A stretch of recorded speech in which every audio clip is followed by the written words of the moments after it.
레인보우 로보틱스와 와이더 플래닛, 초반 선택은 어떤 기업이 될까요?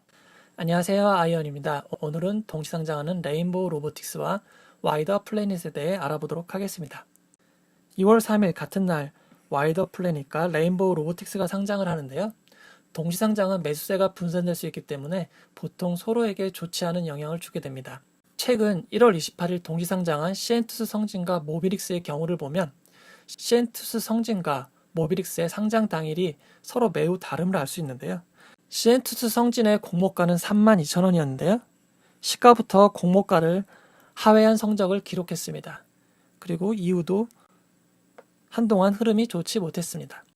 반면 모비릭스의 경우 공모가 14,000원에서 동시호가 상한가인 28,000원을 초반에 기록을 하고 상승을 하였습니다. 이후 살짝 하락하였지만 결국 상한가인 36,400원으로 따상으로 장을 마감했습니다. 이날 개인 투자자들은 시엔투스 성진에 453억, 모비릭스에 369억을 매수했는데요. 가정은 할 수 없지만 시엔투스 성진과 모비릭스가 각각 다른 날에 상장했다면 모비릭스는 더 빠르게 따상에 안정적으로 진입하고 시엔투스 성진도 조금은 더 좋은 출발을 기록했을 수도 있겠습니다.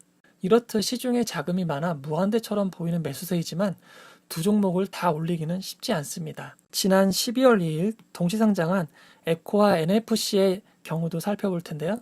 처음 선택은 공모가 13,400원이었던 유통물량과 의무보유 확약에서 뛰어났던 NFC여서 동시호가 시간에도 매우 큰 상승을 기록했습니다. 공모가 13,400원을 생각해보면 매우 큰 상승이었던 걸 알 수 있습니다. 반면 에코는 공모가 24,300원에 비하면 그리 높지 않은 시작을 기록했는데요. 하지만 장 개장 초반 이후에는 에코와 NFC의 움직임이 매우 달랐습니다. NFC는 급하게 하락하고 이후도 고점을 회복하지 못했습니다. 반면 에코는 시초가 형성은 낮았지만 이후 상승과 하락을 반복하면서 시초가보다 높은 장중 더 높은 고점을 만들어냈습니다. 결국 시장의 매수세는 둘 중 하나를 선택하는 경향이 있고 그 선택은 바뀔 수도 있다는 것을 알 수 있습니다. 하지만 예외도 있습니다. 12월 23일 동시상장한 지노맨 컴퍼니와 석경 AT의 경우인데요. 석경 AT 경우가 매우 빠르게 거래량 없이 안정적으로 따상에 진입했습니다. 그러다 보니 거래가 일어날 수가 없었는데요. 그 결과 지노맨 컴퍼니는 초반에 하락을 했지만 석경 AT에서 매수하지 못한 매수세가 몰리면서 상승을 만들어냈습니다. 이처럼 동시상장의 경우 변수가 매우 많습니다. 처음 어떤 기업이 선택을 받는지도 중요하고 다른 기업이 이렇게 빠르게 상한가에 진입해서 거래량이 줄어드는지 둘의 움직임을 빠르게 확인하면서 판단을 내려야 합니다. 이제 둘 중 하나는 초반에 선택을 받게 되어 있다는 상황을 알았습니다. 그럼 레인보우 로보틱스와 와이더 플래닛 중 초반 선택은 어느 기업이 될까요? 지금까지는 유통 물량이 상대적으로 적은 기업, 사회적 우위가 있는 기업, 청약 경쟁률이 높은 기업이 조금 더 인기가 있었습니다. 이제 두 기업을 다각도로 살펴보겠습니다. 레인보우 로보틱스는 로봇이 주 사업 분야고 와이더 플래닛은 인터넷 광고입니다. PC, 모바일 광고를 중개하는 역할을 하고 있습니다. 레인보우 로보틱스의 주요 사업 분야는 협업 로봇입니다. 상장일이 2월 3일 같은 상황인데요. 일단 공모가를 살펴보면 레인보우 로보틱스의 공모가는 만원이고 와이더 플래닛은 16,000원입니다. 기존 주주들이 이익을 실현하는 구주 매출은 둘 다 없습니다. 시가총액이 중요한데요. 레인보우 로보틱스의 경우 공모가 만원 기준으로 상장 시가총액은 1,558억이 됩니다. 와이더 플래닛은 공모가 16,000원 기준 상장 시가총액이 1,082억입니다. 시가총액 면에서는 와이더 플래닛이 조금 우세하다고 할 수 있습니다. 다음으로 기관 투자자들의 선택을 살펴볼 텐데요. 수요 예측 참여 건수, 예측 경쟁률은 레인보우 로보틱스가 높습니다. 공모가 밴드 상단을 넘어선 초과 신청 비율은 와이더 플래닛이 조금 더 높습니다. 기관 투자자들이 배정 후 팔지 않겠다고 확약을 하는 의무 보유 확약은 레인보우 로보틱스가 와이더 플래닛의 2배 이상 높았는데요. 실제로 배정된 비율은 2배 이상 더 차이가 났습니다. 레인보우 로보틱스의 43.34%는 빅히트 엔터테인먼트 이후 최고의 기록입니다. 그만큼 기관 투자자들은 레인보우 로보틱스를 더 높게 평가했다고 생각할 수 있습니다. 다음으로 일반 투자자들의 선택을 살펴볼 텐데요.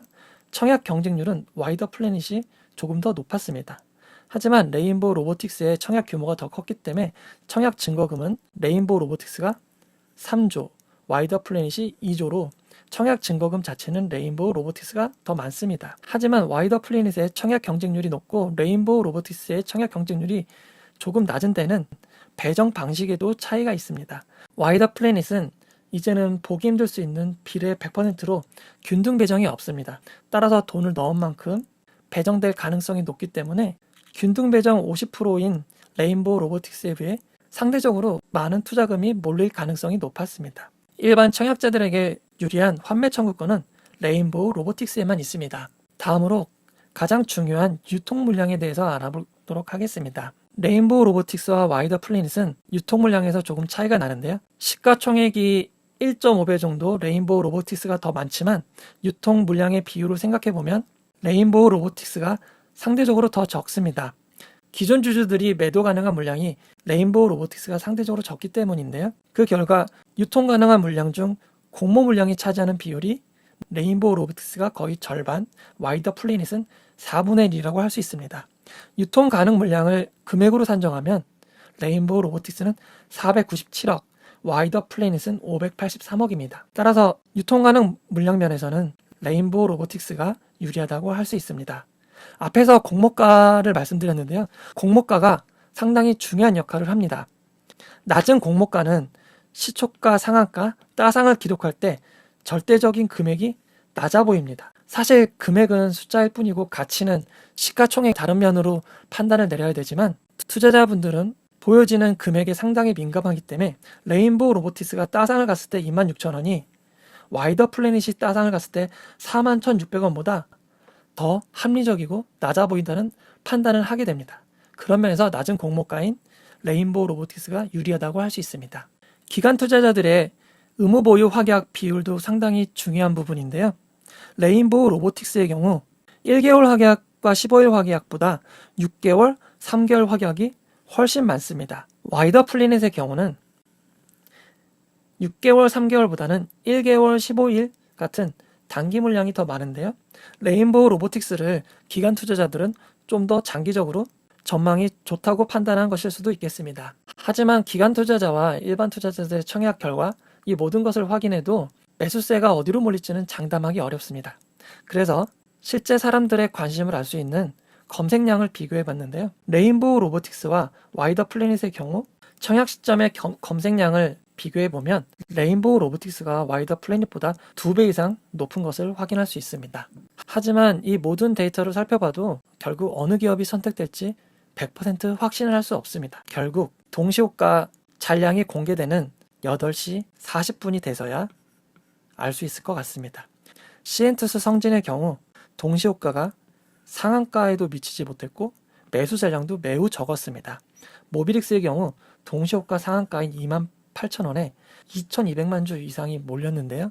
이렇듯 8시 40분 동시호가 잔량이 나타나는 순간 그 순간은 진실의 순간으로 어떤 기업이 더 많은 선택을 받았는지 알 수 있게 됩니다. 끝으로 상장 첫날 시엔투스 성진의 사례에서 살펴봤듯이 장중에 상환전환 우선주의 보통주 전환 청구나 전환사채의 전환 청구권 행사는 장 막판 주가에 매우 안 좋은 영향을 끼칩니다.